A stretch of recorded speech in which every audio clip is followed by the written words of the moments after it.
Peace and blessings, family. This is Anthony Muhammad. I thank you all for joining me on another episode of Brain Food TV entitled Unification, the Battle of Our Division. I'm going to be pointing out certain topics that I feel are important, that keep us ununified, and the things that we should be battling against, create a better environment for our community. So we should not waste too much time here. I'm going to go into the first topic. The first topic touches on the ego and the negative effects that the ego can have in our community. Definition of ego is a person's sense of self-esteem or self-importance.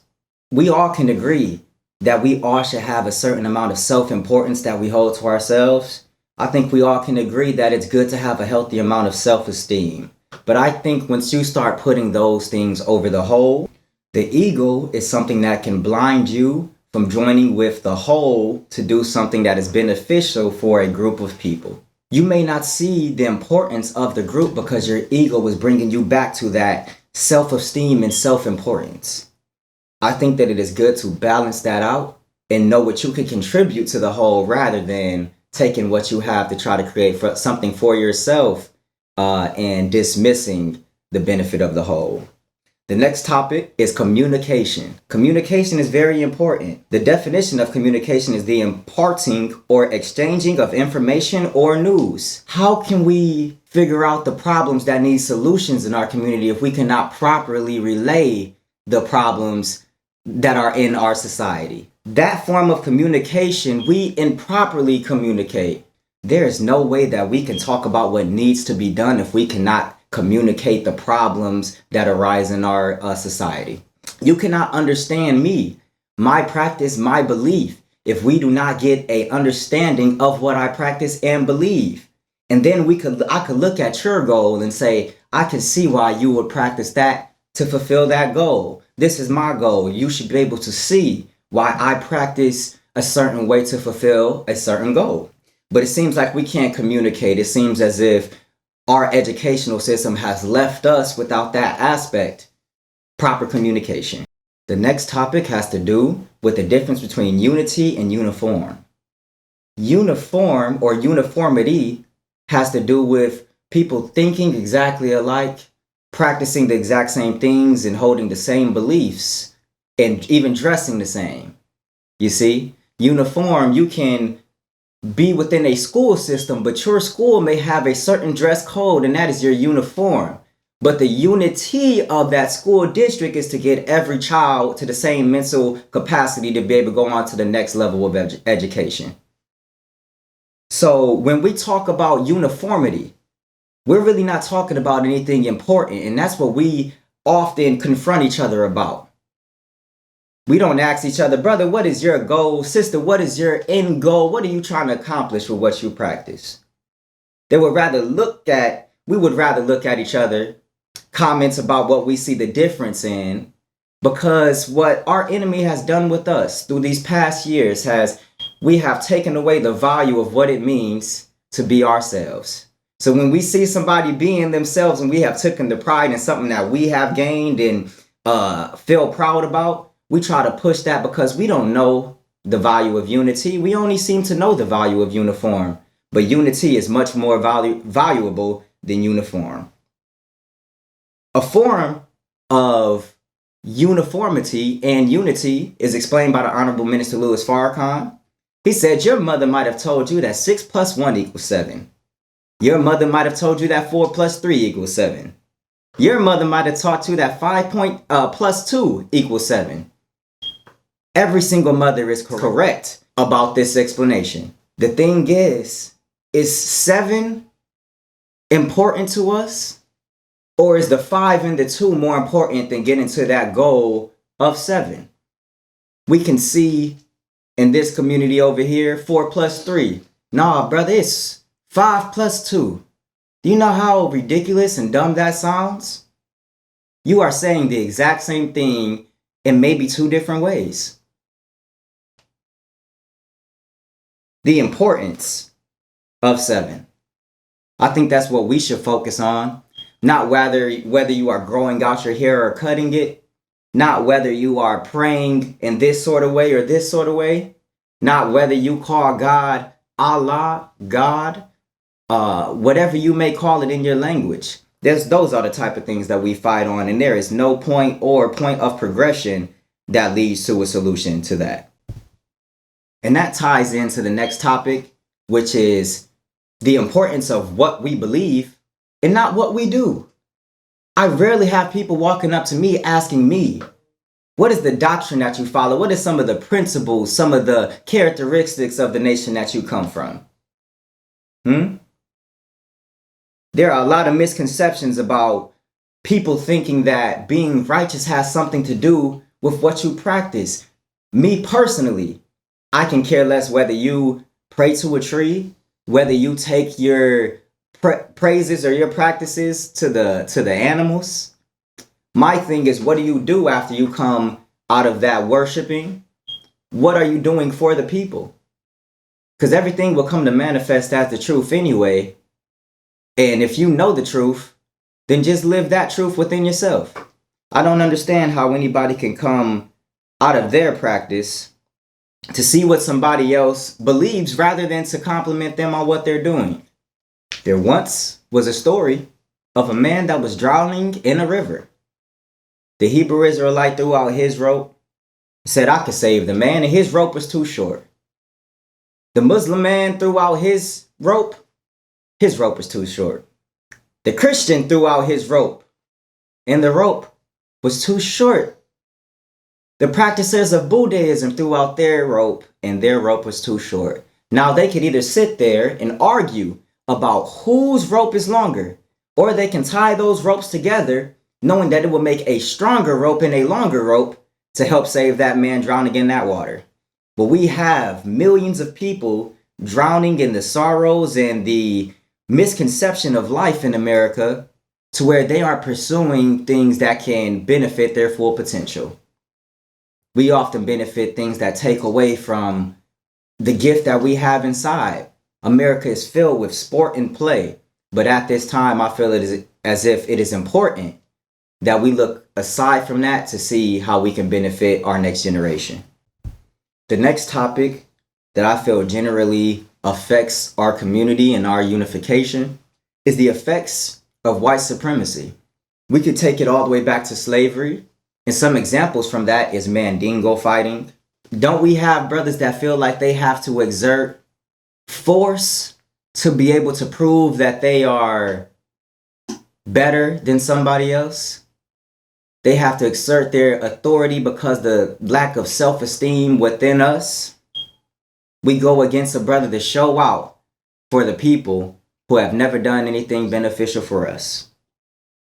The next thing that you can see as an example is the house Negro. There are plenty of black people out there and indigenous people out there doing things for the enemy to show us, their own people, that they have achieved a level of success in the house of the slave master's children. You would have a people that would rather stick with the government, choose a side of Republican or Democrat, when they have a nation of their own, but they do not know it. They choose what's best in the society of America. The media has perceived black people to be some of the worst kind of people.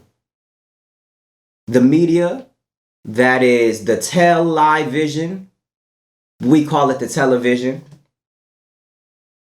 Their depiction of things is what puts the mindset in people that we are at the bottom of society. That's what the media depicts.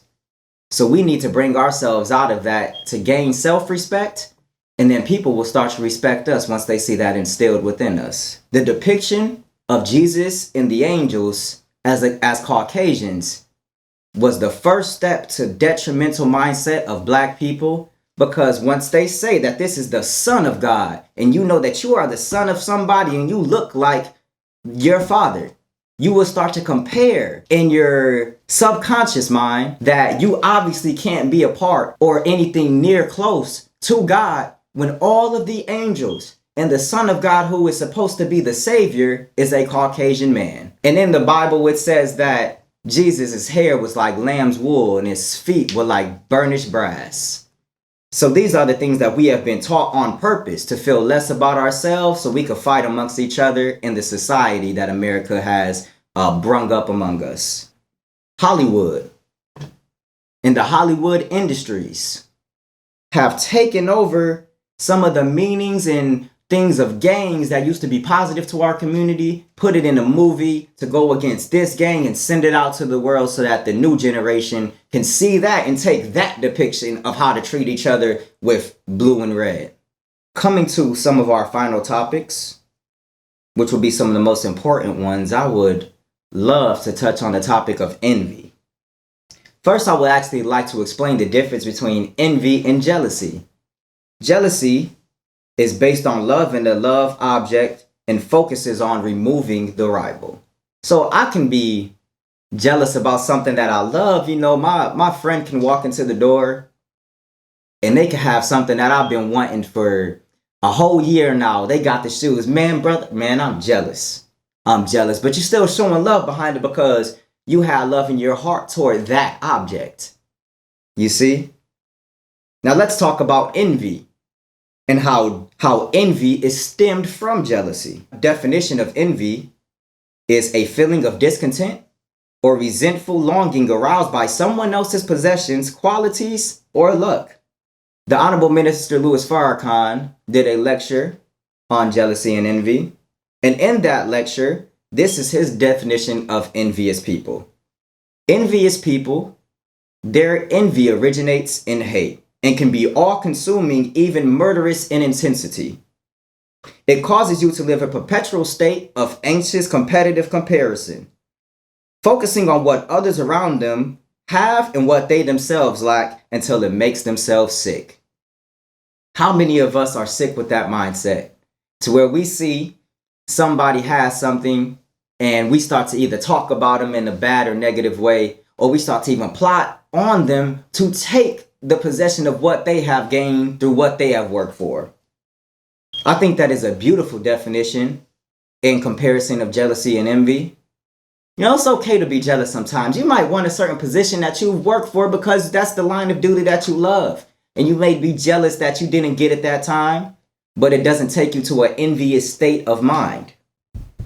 This last topic we will be touching on involves false information given by the enemy. What enemy and what false information?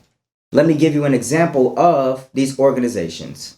COINTELPRO, the CIA, Fox News, CNN, New York Times, and the entertainment and Hollywood industries.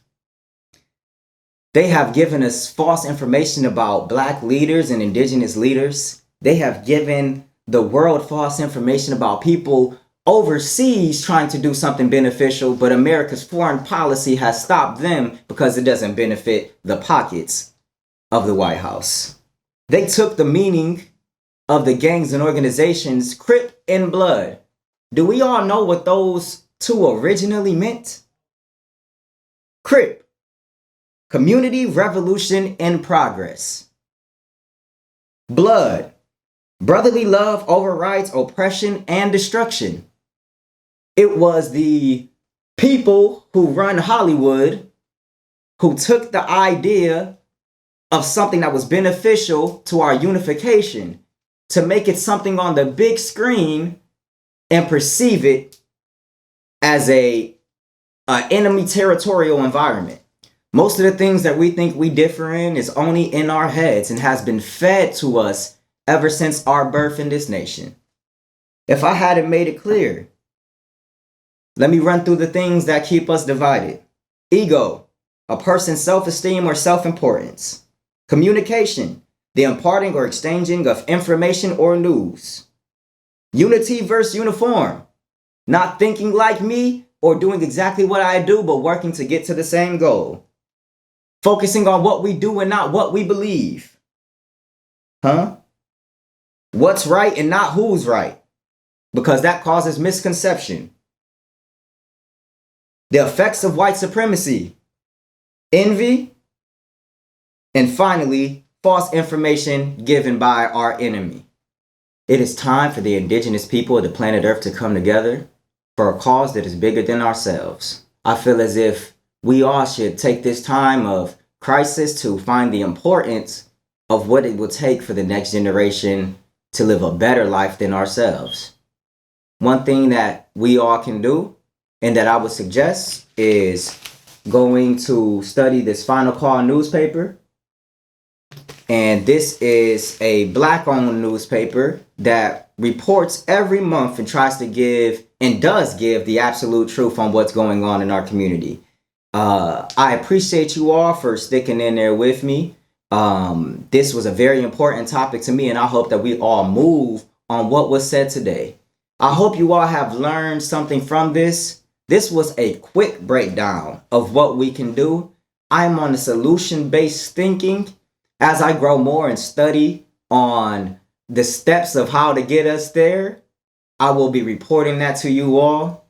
I would like for you all to read the books of the Most Honorable Elijah Muhammad at this time. In this time of trauma and fear, he has taken that away from my heart and given me the knowledge to get through this time. And I would suggest you watch videos and lectures of the Honorable Minister Louis Farrakhan, who was guiding us through this time. And I am not of my own knowledge. I feed from the knowledge of those two. I appreciate you all sitting here with me, as this is an important topic of unification, the battle of our division. I will see you all soon on a new episode of Brain Food. Peace and blessings. Thank you for tuning in.